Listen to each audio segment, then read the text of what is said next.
les 6 premiers mois, c'est pas inscrit, c'est pas ancré dans le cerveau, donc c'est très très efficace. En 1 ou 2 séances, s'il n'y a pas d'autres traumatismes. Alors, ce que j'ai oublié de dire quand même, c'est que quand, après avoir fait l'évaluation des symptômes, je demande quand même s'il y a eu déjà d'autres traumatismes. S'il y a eu des traumatismes, j'essaye de voir un peu brièvement l'histoire du patient, mais assez brièvement. Mais en tout cas, vérifier s'il n'y a pas eu, s'ils viennent par exemple pour un accident, s'il n'y a pas eu d'autres accidents, ou si ça ne réactive pas des choses qui seraient enfouies et qui ne seraient pas résolues. Je ne sais pas si c'est comme ça que vous procédez. Oui, d'accord. Donc ça, c'est le protocole spécifique pour les urgences, pour les traumas récents. Mais il y a des protocoles différents pour les traumas plus anciens. Là, c'est plus compliqué. Donc là, peut-être, je peux vous présenter mon PowerPoint. Alors, je ne sais pas comment ça marche. Ah oui.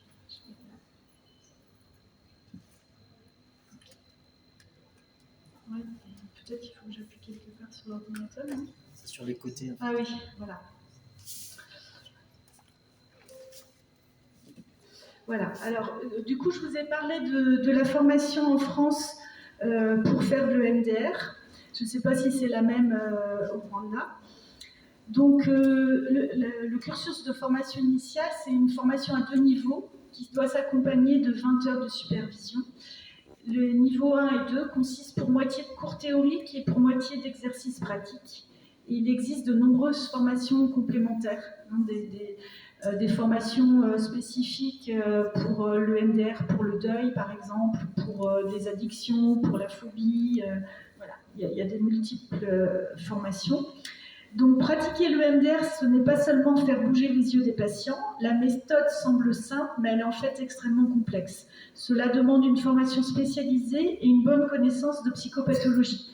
Donc en France, la formation elle est accessible que pour les psychiatres et psychologues et certains infirmiers, mais qui peuvent faire un dossier, qui ont tout un parcours universitaire en traumatologie. Sinon, on ne peut pas avoir accès à ces formations-là. Voilà. Alors, en France, il y a des écoles parallèles, puisque je pense qu'au niveau juridique, ça n'a pas été bien structuré. Et donc, il y a des écoles parallèles qui se sont formées, où donc c'est EMDR, RMSA, ou voilà, il y a quelque chose en plus. Et là, souvent, je sais qu'il y a une école à Vannes, par exemple, qui forme. Et là, il y a des gens qui ne sont pas du tout formés. J'ai un collègue qui me disait que sa femme, qui est secrétaire médicale, a été formée à l'EMDR en très peu de temps dans cette école-là, où il y avait aussi des monitrices auto-école. Et là, c'est quand même ennuyeux parce que il faut une bonne connaissance de la psychopathologie et ça peut être dangereux, ça peut ouvrir des portes. Et on a vu des gens être hospitalisés parce que le MDR avait été mal utilisé. Alors, le MDR, c'est un acronyme anglais qui signifie Eyes Movement Desensitization and Reprocessing, donc désensibilisation et retraitement par les mouvements oculaires. C'est une méthode psychothérapeutique qui a été découverte par Francine Shapiro, qui est décédée en 2019, qui était docteur en psychologie dans les années 80, donc une américaine. Voilà. Donc, la psychothérapie EMDR a évolué, passant d'une simple technique de désensibilisation à une psychothérapie à part entière.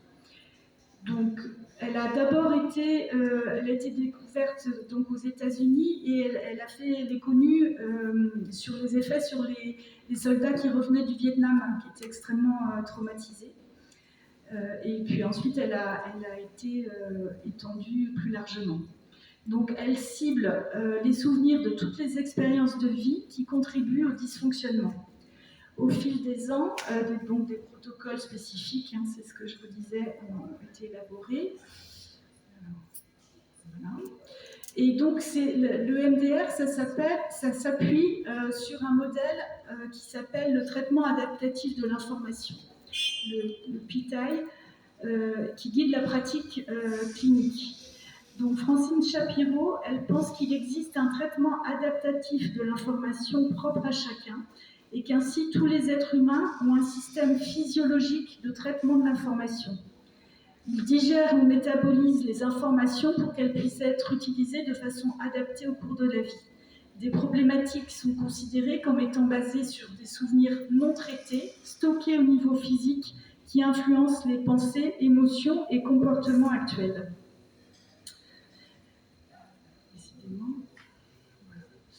Donc, elle s'est inspirée des concepts de traitement de l'information et des réseaux associatifs utilisés depuis les années 80 en sciences neurocognitives.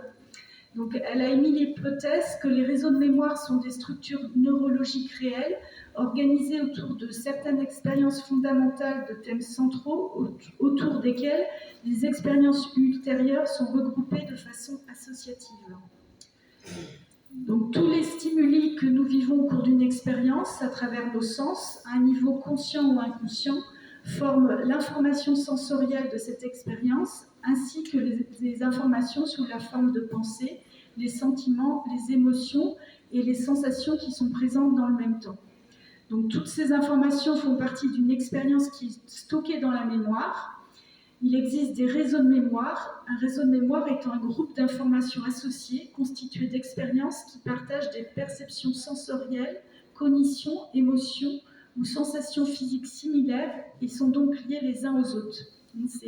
En fait, quand on fait de l'EMDR, dans le protocole standard, vous verrez, on fait donc la 26 SVA, et on dit qu'est-ce qui est là, et la personne dit ce qui lui est venu en tête. Et on voit qu'il y a toutes des associations qui se font. C'est assez étrange, hein, parce que moi, ça m'est arrivé vous verrez, au départ, on commence par l'anamnèse, de poser des questions et de ne pas avoir de réponse, et en faisant le MDR, d'avoir des réponses, ou des fois des choses très surprenantes. J'ai vu une maman que je voyais parce qu'elle avait trouvé son fils suicidé, et avant de commencer, je lui avais demandé si elle avait vécu d'autres traumatismes dans sa vie. Elle m'avait dit non. Et pendant le retraitement en EMDR, à un moment, elle m'a évoqué une situation. J'ai eu du mal à me remettre. Enfin, j'ai failli m'arrêter parce qu'elle m'a évoqué qu'en fait, elle avait un ami avec qui elle s'était disputée lors d'une soirée alcoolisée. Et cet ami-là lui a dit, si ça continue, je vais me tirer une balle dans la tête. Elle lui a dit, bah vas-y. Et en fait, il l'a fait devant elle. Et voilà, donc il n'est pas mort, heureusement, mais voilà, pour moi, c'était extrêmement traumatique comme situation. Mais elle, dans l'anamnèse, elle n'en avait pas du tout fait cas, quoi. Donc c'est très étrange comment les associations, même de choses enfouies, apparaissent. Donc voilà. Donc ça, je l'ai dit. Alors, donc les nouvelles expériences que les personnes font donc, sont assimilées dans des réseaux de mémoire déjà existants. La perception d'une situation est automatiquement reliée au réseau de mémoire déjà stocké et nous fait interpréter et comprendre la situation en fonction d'eux. Francine Shapiro pense que des faits comparables sont enregistrés dans un même réseau de mémoire. Ainsi, il existe des réseaux de mémoire associatifs positifs, comme par exemple tous les souvenirs de moments de réussite dans une vie, et des réseaux de mémoire associatifs négatifs. Cela peut inclure une pensée négative, une émotion ou une sensation récurrente, une situation répétitive ou une personne en particulier. Vous m'arrêtez hein, si vous avez des questions et si tu veux compléter, Arthur ou Innocent. Donc Francine Shapiro présuppose que le système de traitement de l'information est inné et qu'il permet aux nouvelles informations de se relier et d'intégrer des réseaux de mémoire existants. Et pour elle, le système du traitement adaptatif de l'information se comporte comme d'autres systèmes du corps humain programmés vers la guérison. Chez une personne en bonne santé, des nouvelles expériences sont digérées grâce à ce système inné. Seules les informations utiles sont conservées afin que l'expérience puisse aider la personne dans le futur. Nous apprenons de ce que nous vivons. Alors quand elle compare à d'autres systèmes du corps humain, elle fait référence à la blessure, hein, où parfois une blessure va se régler toute seule par elle-même si on ne rencontre pas de microbes et qu'elle ne s'infecte pas. Là, c'est le même principe. Donc certaines épreuves sont parfois si difficiles que le système de traitement de l'information est dans l'impossibilité de les traiter. Et c'est la même chose pour le corps quand les blessures s'infectent. Donc un déséquilibre dans le système nerveux bloque le traitement de l'information. Les pensées et les sentiments négatifs de ces épreuves trop difficiles sont emprisonnés dans le système nerveux. Elles sont stockées avec toutes les images, bruits, pensées et sentiments qui l'accompagnent au moment de l'événement. C'est pourquoi parfois on parle aussi de déclencheur, c'est-à-dire que par exemple, quand on a un accident, la radio peut fonctionner, il peut y avoir une musique au moment de l'accident. Notre cerveau a enregistré la musique, mais nous, on peut avoir oublié cette musique. Et à chaque fois qu'on entend cette musique après l'accident, on peut se sentir mal sans faire le lien avec le fait que c'était la musique qui passait au moment de l'accident et que du coup, c'est associé à l'accident. Et c'est ce qu'on appelle des déclencheurs. C'est-à-dire des choses qui vont réactiver l'événement négatif sans qu'on en ait conscience. Voilà. Donc, du coup, les pensées et sentiments négatifs de ces épreuves sont stockés avec toutes les images, bruits, pensées et sentiments qui l'accompagnent au moment de l'événement. L'expérience non résolue est alors stockée de manière dysfonctionnelle dans leurs propres réseaux neuronaux. Ceux-ci n'arrivent pas à se connecter aux réseaux fonctionnels qui contiennent des informations adaptatives positives. L'information devient figée dans le temps et ne change plus. Les réseaux neuronaux isolés vont se comporter de manière totalement indépendante. C'est ce qui fait dans le PTSD qu'on a l'impression d'être toujours au moment de l'accident, puisque c'est bloqué. Et du coup, c'est pas digéré. Donc, ainsi, l'expérience humaine est parfois conditionnée par des événements douloureux du passé qui sont devenus des souvenirs figés et dysfonctionnels. C'est souvent le cas quand des mêmes choses négatives se sont répétées ou que la personne a été confrontée à un choc qu'elle n'a pas pu élaborer, comme la confrontation à la mort. Quand dans l'enfance, il y a eu des choses négatives qui ont été répétées, ça peut conditionner par exemple l'estime de soi ou la maltraitance, des choses qui se sont répétées. Là, c'est ce qu'on appelle les traumatismes complexes, qui sont beaucoup plus difficiles à traiter que les traumas simples. C'est souvent les personnes que vous pouvez rencontrer à l'hôpital ou qu'on peut rencontrer dans les CMB. Donc c'est beaucoup plus long à traiter. Le MDR, c'est souvent une thérapie brève, sauf dans les cas de traumatisme complexe. Un réseau de mémoire étant composé de nombreux éléments interconnectés, physiologiquement stockés, le rappel d'un seul événement composant ravive le plus souvent inconsciemment toute la charge émotionnelle reliée à l'événement initial. On parle de déclencheur. C'est ce que je vous illustrais tout à l'heure. Donc le MDR permet de remettre en route le processus de l'information qui est bloquée. Cela permet de retraiter l'information dysfonctionnelle qui est perturbante de façon à ce que des réponses adaptatives apparaissent dans le présent. Francine Shapiro a montré par un protocole précis et détaillé comment il est possible de stimuler ce mécanisme de retraitement des souvenirs dysfonctionnels en mobilisant l'attention par des mécanismes physiques comme le mouvement oculaire et en accompagnement les associations spontanées qui en découlent dans le réseau de mémoire. Donc pour Francine Shapiro, l'homme est une unité psychoneurobiologique. Les trois niveaux, psychique, neurologique et biologique, fonctionnent en même temps et en synergie. Les processus neurobiologiques intervenant dans différentes formes de psychothérapie, dont le MDR, sont encore mal connus. Ils font l'objet de recherches et d'hypothèses. On peut mettre en évidence le traumatisme psychique en visionnant ce qui se passe dans le cerveau grâce à l'imagerie cérébrale. Quand des sujets traumatisés écoutent le chercheur raconter le trauma, l'aire de Broca est désactivée, donc pas accès au langage, comme le cortex préfrontal gauche, incapacité de relativiser. En revanche, on note une suractivité du système limbique et notamment de l'amygdale gauche vécue de peur. Donc, lors d'un traumatisme, on fait l'hypothèse qu'il existe un conflit entre deux fonctions vitales réflexes, la survie qui implique le système orthosympathique et le traitement de l'information analogue à un processus de digestion qui dépend du système parasympathique. Donc, le protocole EMDR standard se décline en 8 phases successives. Donc, la première phase, c'est la prise d'histoire. La deuxième phase, c'est la préparation. La troisième phase, l'évaluation. La quatrième phase, la désensibilisation. La cinquième phase, l'installation. La sixième phase, le scanner corporel. La septième phase, la clôture. Et la huitième phase, la réévaluation. Donc le temps consacré à l'anamnèse de la personne peut s'étaler sur plusieurs rendez-vous.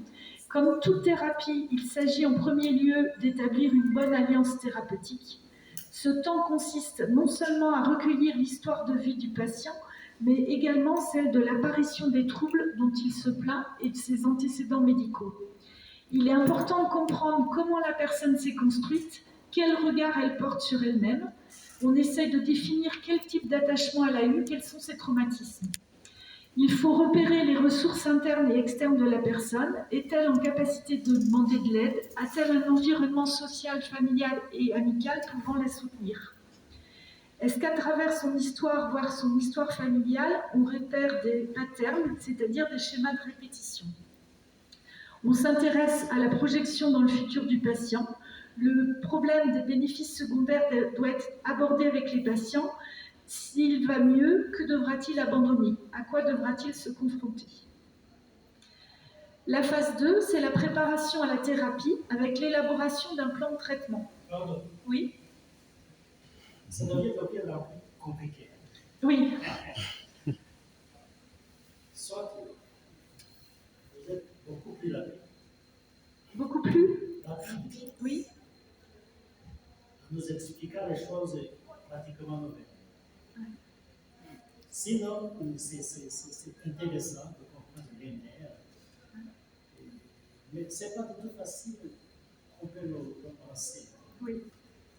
Moi, ça m'a pris beaucoup de temps, depuis 2004 jusqu'à 2024, pour pouvoir faire la formation en MDR que je pratique souvent. Oui. C'était juste à partir de l'amnèse. Parce que avant, je rencontrais des gens qui me disaient, j'ai eu des événements traumatiques, j'ai besoin d'oublier. Moi, je pensais que l'MDR facilite la personne à oublier l'histoire. Mais ce n'est pas le cas. Non. C'est pas le cas. Non. Mais ça facilite à digérer la situation. Tout à fait. Ça facilite à digérer la situation. Oui. Ce qui est beaucoup plus difficile, c'est que les gens ne se mettent pas bien d'accord avec ce qu'on dit, les stimulations bilatérales alternées. Souvent, ils ne comprennent pas, comme ils ne comprennent même pas la thérapie psychothérapie, parce qu'ils ne verront bien pas de la molécule, faire un comprimé, une injection, ça lui apaise. Mais si on essaie de dire en fait, des paroles, les paroles, justement, vivent les conceptions, les paroles s'en vont. Ils ne comprennent pas comment la parole peut guérir. Oui. C'est la même chose comme les stimulations bilatérales alternées. En fait, on dit, écoute, je vais faire comme ça, puis tu vas suivre. Quand même, hein? Ça, c'est pour les enfants. Hein? Mais c'est beau. J'ai eu des cas de guérison rapide, des gens qui venaient en chaise roulante. Et tout d'un coup, avec des syndromes de conversion, tout d'un coup, le pacte a marché. C'est vraiment thérapeutique. C'est pas vraiment. C'est pas soumogani, c'est pas vraiment on dit en français. Hein. C'est pas zévageant, c'est thérapeutique. Oui. Mais ça demande justement la collaboration de patient au thérapeute pour pouvoir justement bien, bien, bien suivre les instructions du thérapeute. Oui, c'est pour ça que dans la phase 1, je dis que c'est important d'être vraiment en alliance thérapeutique, qu'il y ait une confiance qui s'installe avec le thérapeute. Moi, c'est vrai que, alors, en CMP, moi, je ne fais pas de l'EMDR tout de suite. Je prends mon temps. C'est-à-dire, d'abord, j'apprends à connaître la personne et je vois si elle a des ressources. Parce qu'en effet, c'est important qu'elle ait. On peut faire remonter des souvenirs extrêmement douloureux. Donc, il faut qu'elle puisse les assumer, que ça ne la mette pas plus mal qu'elle ne l'est. Donc, il faut aller. Faut être sûr de ce qu'on fait. Donc, moi, je me mets du temps. Et il y a des patients à qui je refuse de faire de l'EMDR. Tout à fait. En fait, l'EMDR, c'est des approches. Oui. Je peux commencer avec la thérapie cognitive comportementale, ou soit la thérapie santé, c'est la personne. Petit à petit, je vois que la personne nécessite vraiment conférer un DL parce que c'est vraiment nécessaire. Oui. Oui, non, mais c'est vrai que alors, la pratique aux urgences est différente dans CMP. La pratique aux urgences, je dirais qu'elle est facile. Alors, c'est difficile des fois d'entendre parce que c'est des situations dramatiques. Donc pour le thérapeute, ça peut être difficile d'entendre. Et dans ces cas-là, en EMDR, on nous dit aussi, nous, de faire du tapping avec nos pieds pour aussi se protéger un peu, discrètement. Mais là, là, il y a moins de questions à se poser, parce qu'ils viennent pour un trauma récent, on sait que ça va les soulager vite, c'est différent. En CMP, moi je prends mon temps et il y a des gens, comme je disais, à qui je ne ferai jamais de... je leur dis, parce qu'il y a des gens qui arrivent avec je veux faire de l'EMDR parce que en France on en entend beaucoup parler, c'est assez à la mode, entre guillemets. Et donc, moi, je leur dis, écoutez, moi, je ne me sens pas en mesure de le faire. Après, peut-être que d'autres thérapeutes le feront avec vous, mais moi, je ne me sens pas assez bien formée pour le faire avec vous, donc je refuse de le faire. Mais, parce que c'est beaucoup plus complexe, en effet. Et je présente toujours, même aux urgences, je me souviens, il y avait une infirmière d'un CMP qui m'avait adressé un homme qui avait dépendu le fils de son voisin. Et la chance, c'est qu'on est à l'hôpital. Et quand je lui ai présenté le MDR et que je lui ai demandé si il acceptait que je lui tapote sur les genoux, il a dit à l'infirmière, après, quand elle m'a dit ça, heureusement qu'on était à l'hôpital, parce que sinon je me serais dit, mais c'est qui celle-là? Enfin voilà, c'était difficile pour lui. Et bon, après, il était très content puisqu'il a vu l'efficacité. Mais en effet, ça peut surprendre. Enfin, en tout cas, je ne sais pas quel rapport vous avez avec le toucher, mais c'est pas toujours évident. Enfin, il y a des gens qui peuvent ne pas accepter. C'est pour ça aussi qu'on propose l'auto-tapping. Il faut une bonne alliance thérapeutique et une bonne préparation.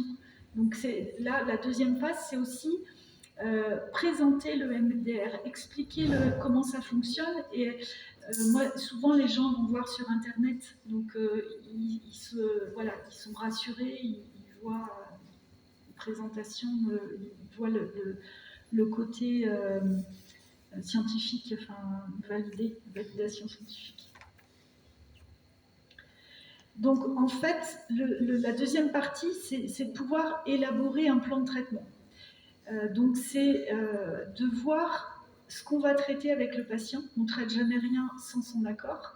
Et du coup, ce n'est pas toujours facile. C'est-à-dire, quelle est la demande ? En CMP, moi, quand un patient vient me voir, je lui dis « Qu'est-ce que vous attendez de moi ? Qu'est-ce que vous aimeriez qu'il change ?» Et des fois, les gens, ils ont un peu de mal à dire précisément, c'est un peu compliqué. Et du coup, on essaie d'élaborer les souvenirs à retraiter et dans quel ordre. Quand ce sont des traumatismes complexes, comme vous devez avoir ici à l'hôpital, on fait ce qu'on appelle les protocoles inversés. C'est-à-dire que dans le protocole standard, on va chercher les souvenirs les plus anciens. C'est-à-dire que par exemple, si une personne je sais pas, a une phobie, on va chercher qu'est-ce que ça lui fait penser de négatif sur elle et à quel moment, par exemple, elle a ressenti cette même croyance, cette même cognition négative ou cette même sensation, émotion négative. Et on essaye de cibler en fait tous les événements pour pouvoir les traiter. Et dans le protocole standard, on va chercher le souvenir source le plus ancien. C'est comme on fait dans les psychanalyses, les associations des idées. Voilà, c'est ça. Et du coup, mais dans les traumatismes complexes, on commence plutôt par traiter les souvenirs récents. Parce que c'est des traumas, il faut aller plus doucement. Voilà, donc on élabore avec lui. Donc on peut développer ce qu'on appelle un plan de ciblage par rapport à des croyances négatives sur soi-même, par rapport à des comportements, à des émotions, à des sensations physiques. Alors, des croyances négatives sur soi-même, c'est les gens qui ont une mauvaise estime d'eux-mêmes et qui vont, par exemple, dire « je suis nul ». Mais comment s'est construit en vous l'idée que vous étiez nul, quoi ? Qu'est-ce qui fait que vous pensez que vous êtes nul ? Quels sont les souvenirs ? Voilà, ben oui, en CP, la maîtresse, elle a dit que j'étais nulle. Enfin voilà, on cherche tous les souvenirs à traiter. Donc ça peut être des croyances négatives sur soi-même, ça peut être des comportements, des émotions, des sensations physiques, des déclencheurs sensoriels, des personnes, des lieux, des objets. On cherche les liens entre les réactions actuelles, les symptômes et les expériences causales dans le passé. Quelle expérience actuelle évoque des symptômes ou des réactions négatives? Et quelle est la position positive du futur du patient? Comment il aimerait être? On demande au patient de penser à un exemple actuel de la problématique, d'identifier des expériences antérieures qui sont similaires ou sont en lien d'une façon ou d'une autre. Il s'agit d'activer un souvenir ou des souvenirs dans un réseau de mémoire qui est à la base du dysfonctionnement actuel du patient. Donc le patient, sachant que la thérapie EMDR peut être éprouvante, s'assure que le patient est capable de contrôler les émotions qui résulteraient d'un souvenir désagréable. Ces émotions peuvent apparaître durant la séance. Dans certaines abréactions, le thérapeute doit être actif et très soutenant. Il faut faire attention que le patient soit toujours dans ce qu'on appelle la fenêtre de tolérance, c'est-à-dire que le patient ne soit pas trop dans le passé, ce qui sortirait de sa fenêtre de tolérance, ou pas trop dans le présent, où il ne serait pas non plus dans le travail. La fenêtre de tolérance, c'est la fenêtre où le travail se fait au niveau du cerveau. Donc, si on est trop dans le passé, j'avais une patiente qui revivait un événement traumatique et qui hurlait. Enfin, au début que j'étais formée à la thérapie, c'était extrêmement éprouvant parce que du coup, elle avait revécu l'événement et elle s'était mise à crier comme au moment de l'événement, quoi. Donc il avait fallu l'apaiser et voilà. Donc il faut faire attention aux signes pour que les gens soient pas trop dans le passé, pas trop dans le présent, pour qu'ils soient vraiment dans une fenêtre qui leur permet de travailler sur eux. Et donc le travail, il se poursuit aussi à travers les séances. Il peut, entre deux séances, il peut y avoir des cauchemars qui réapparaissent ou il peut y avoir des souvenirs difficiles. Donc il faut que le patient puisse par lui-même s'apaiser. Donc on lui apprend des techniques de respiration. Nous, on a une application gratuite qui s'appelle Respirelax. Donc on la montre au patient pour lui montrer qu'il peut s'apaiser en respirant de cette façon. On lui parle du tapping. Voilà, on essaie de trouver des... Et surtout, on lui demande qu'il ne reste pas seul, enfin, voilà, qu'il soit entouré. Voilà, donc ces émotions donc, peuvent apparaître durant la séance. Dans certaines abréactions, le thérapeute doit être très actif et très soutenant. On peut comparer cette phase à un passage délicat au cours d'une escalade en montagne. Le guide doit être très présent et très sécurisant pour aider le néophyte à franchir un passage périlleux. Le clinicien peut utiliser différentes techniques pour apaiser le patient durant la séance. Il est important que le patient apprenne à s'apaiser par lui-même car le travail se poursuit entre les séances.